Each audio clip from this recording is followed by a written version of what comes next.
A quiet evening. A knock at my bedroom door.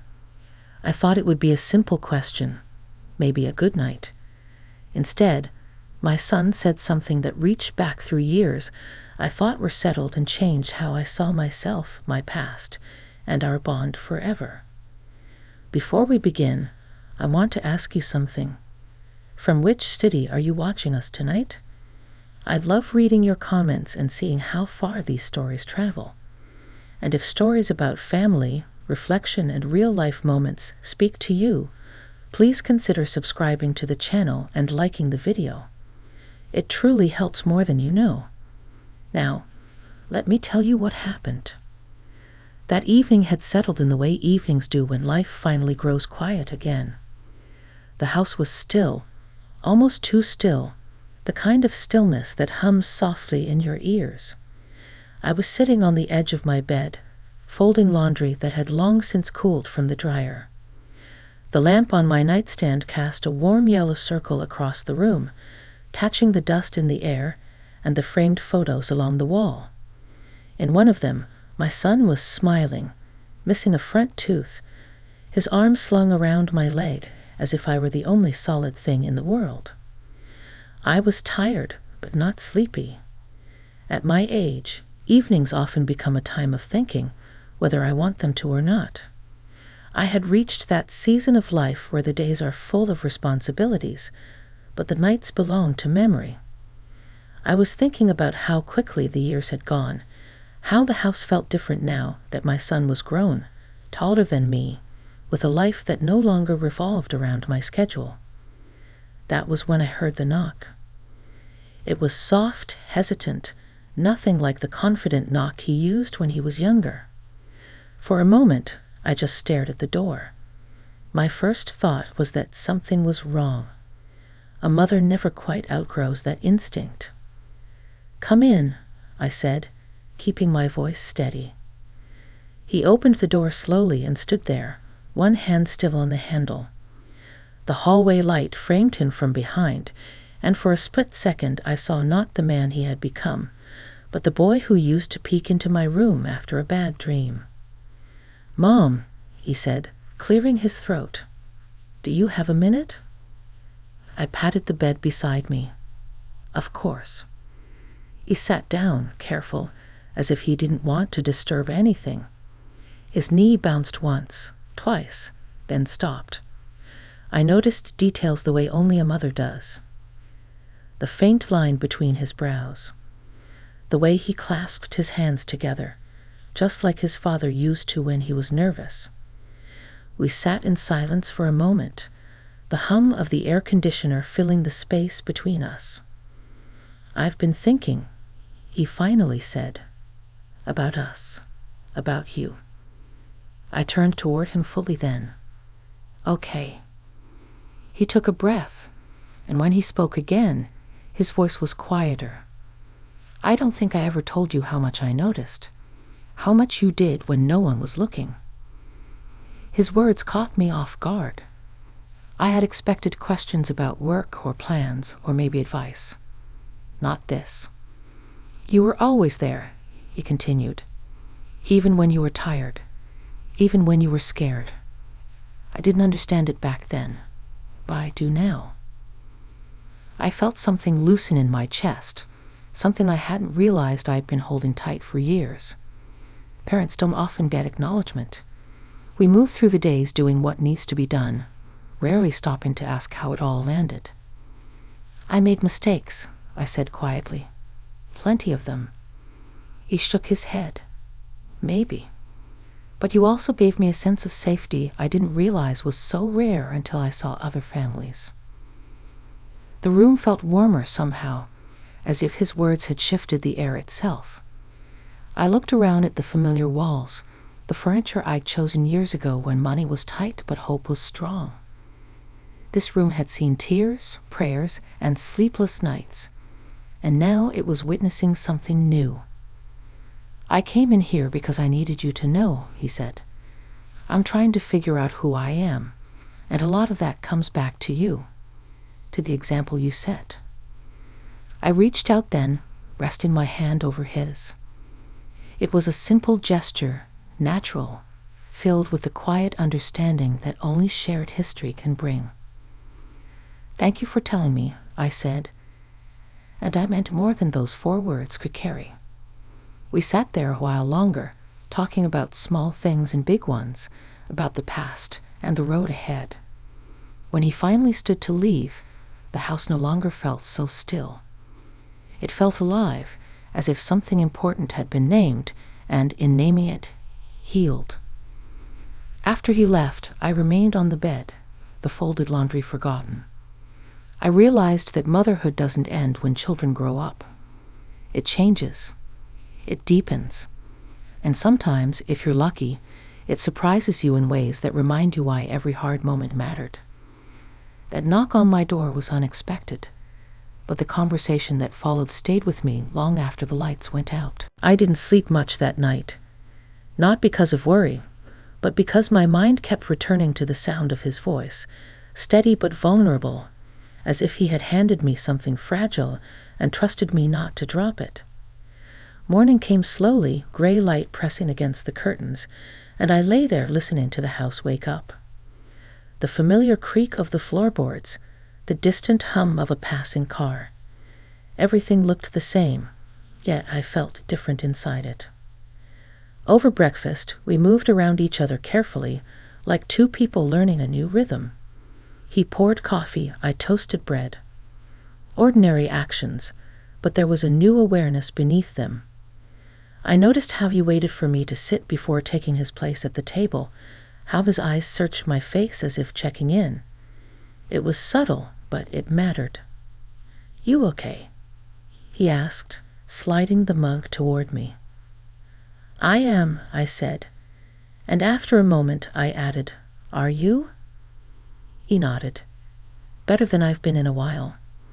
We didn't say much more then. Some conversations don't need to be rushed. Still, the air between us held a quiet understanding, like we had opened a door and decided to leave it unlocked. Later that afternoon, I found myself in the living room, sorting through an old box of photographs. I hadn't planned to. My hands just seemed to know where to go. Pictures from school events, holidays, road trips where the car broke down, but we laughed anyway. I remembered how often I'd worried I wasn't enough, not patient enough, not strong enough, not prepared for the weight of raising a child mostly on my own. When he came in and saw the photos spread across the coffee table, he smiled. "I remember that one," he said, pointing to a faded picture of us at the county fair. "You let me win that game, even though I knew you could have knocked all the bottles down yourself." I laughed softly. "You noticed that?" "Of course," he said. "I noticed a lot more than you think." He sat across from me, picking up a photo carefully, as if it might tear under too much pressure. "I used to think being strong meant never needing help," he said. "But watching you showed me that strength can look quiet." His words settled deep. For years, I had carried the story of my life as one of endurance, of doing what needed to be done without complaint. Hearing it reflected back to me through his eyes gave it new shape. I didn't always feel strong, I admitted. Sometimes I felt like I was just getting through the day. He looked up then, meeting my gaze. That's what makes it real. We talked for a long time, longer than we had in years. About his doubts, his hopes, the pressure he felt to measure up to expectations he couldn't quite name. About my own dreams that had been set aside, not abandoned, just waiting. There was no judgment in the room, no need to fix anything, just listening. At one point, the sun shifted and lit up the room, catching the dust in the air the same way it had the night before. I thought about how many times I'd sat alone in that space, wondering if my efforts would ever be understood. And here it was, unfolding naturally, not as a grand moment, but as a series of honest ones. That evening, as we cleared the dishes together, he paused and said, "I'm glad I talked to you last night." "So am I," replied. What I didn't say out loud was how that conversation had given me something unexpected, permission to see myself not just as a caretaker, but as a person whose life and choices mattered. As I went to bed that night, I felt a quiet sense of gratitude, not because everything was resolved, but because we had begun to see each other clearly, not just as mother and son, but as two people sharing a moment of understanding that would carry us forward. The days that followed took on a different texture. Nothing dramatic changed on the surface. We still went about our routines, still talked about work, errands, and the weather. But underneath it all, there was a new openness, like a window cracked just enough to let fresh air move through the house. One afternoon, I decided to take a walk after lunch. The neighborhood was quiet, the kind of quiet that comes when most people are inside, living their separate lives. Trees lined the street, their leaves shifting gently in the breeze. As I walked, I thought about how many years I had spent focused almost entirely on being what others needed. A good mother, a reliable employee, a steady presence. Somewhere along the way, I had learned to put my own inner questions on hold. When I returned home, he was sitting at the kitchen table, papers spread out in front of him. He looked up when he heard the door. "I was hoping you'd be back soon," he said. "Everything okay?" I asked, setting my keys down. "Yeah, I wanted to ask you something." I sat across from him, noticing the familiar seriousness in his expression. It reminded me of when he was younger and faced a decision he knew mattered. "I've been thinking about making a change," he said. "In my work, in how I live." "That sounds important," I replied carefully. He nodded.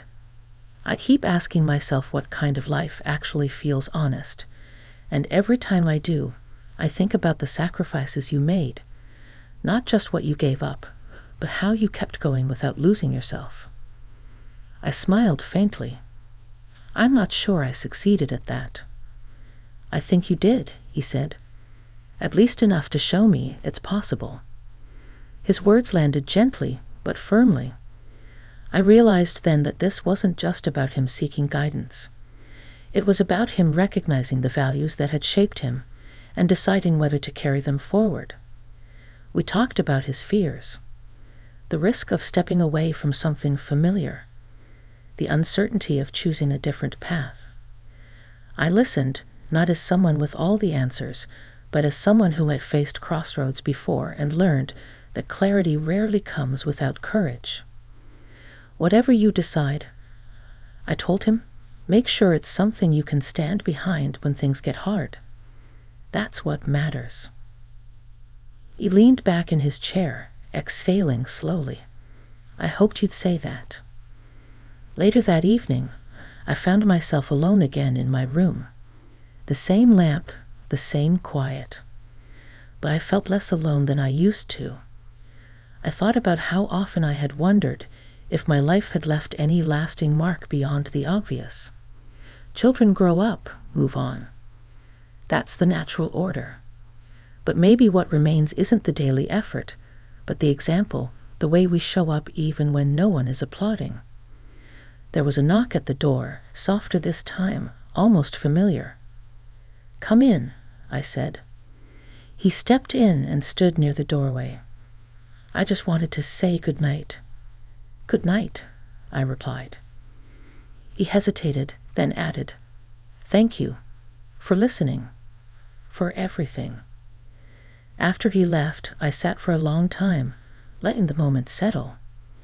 I realized that this stage of life wasn't about holding on or letting go. It was about meeting each other where we were with honesty and respect. And in that space, there was room not just for reflection, but for growth, even now. The next morning, sunlight spilled across the bedroom in a way that made the dust motes shimmer like tiny stars. I sat on the edge of the bed, sipping coffee slowly, thinking about how our conversations over the past few days had shifted something fundamental in the house, in me and in him. It was as if a door had been left open, not for one fleeting moment, but for all the days to come. He came in quietly, holding 2 mugs. "Thought you might like a refill," he said, placing one beside me. I looked at him and noticed the lines around his eyes, subtle but telling, and the way he carried himself with the quiet confidence that comes from facing inner challenges honestly. "Thank you," I said. We sat in companionable silence, the kind that only years of shared life can make comfortable. Outside, the wind moved through the trees, rustling leaves like a soft conversation of their own. He finally spoke, voice low and reflective. "You know, I was thinking about how I always measured success by achievement. Promotions, milestones, things that could be checked off a list. But watching you navigate life, I realized success can be something quieter. Something about consistency, care, and presence." I turned toward him fully, realizing how much I had yearned to hear exactly that. Not praise, not accolades, but recognition of the quiet labor of living a life with integrity and love. "You've always noticed more than I realized," I said. He smiled faintly. "It took me a long time to see it, but I did. And I think that changes how I move forward." We spent the morning talking about the future. His plans, my hopes, the ways we might support each other without overstepping. It was honest, open, and somehow comforting. I remembered the fear I used to have when thinking about him as a grown man. That distance would grow into silence. But now I understood that closeness wasn't about proximity. It was about attention, acknowledgement, and emotional presence. That afternoon, I wandered into the living room and picked up an old photo album. He followed me, curious, peeking over my shoulder. We laughed at hairstyles we thought were stylish, at clothes we had long since discarded, at the little gestures captured in moments we almost forgot. "You always made time for me," he said softly, pointing to a photo of a school play where I had been in the front row, clapping the loudest. "Even when life seemed impossible." I closed the album and looked at him, feeling a swell of emotion. "I did what I could," I said, "and I tried to do it with care." He nodded, and it made a difference. That's what matters. As evening fell, we found ourselves in the kitchen again, washing dishes side by side. The light from the window turned the room golden, and for the first time in a long time, I felt the weight of the years lighten. We didn't need grand gestures or perfect words. Simple presence, shared understanding, and the acknowledgement of each other's journey was enough. Before leaving the room, he paused at the doorway. "Mom, I hope you know, you've shaped me in ways I'll never forget. Not just how to live, but how to care, how to be present, and I want to carry that forward." I smiled, feeling a profound sense of completion, though not finality. "I'm proud of you," I said, "and I'll keep learning, just like you." When the house grew quiet again, I sat by the window, watching the last of the daylight fade. I realized that motherhood doesn't end when children grow up. It transforms into a partnership of respect, love, and shared understanding. And sometimes, if we are open to it, those unexpected conversations, the gentle acknowledgments, can reshape not only the relationships we hold most dear, but the way we see ourselves. I closed my eyes for a moment and breathed deeply. The house, the air, the fading sunlight, all of it felt alive in a way it hadn't before. My son had come into my room and spoken words I hadn't expected, words that changed everything. And in that change, I found gratitude, reflection, and a quiet sense of hope for the years ahead. The past, the present, and the future seemed to coexist in that golden light, and for the first time in a long while, I felt fully seen, fully connected, and fully at peace.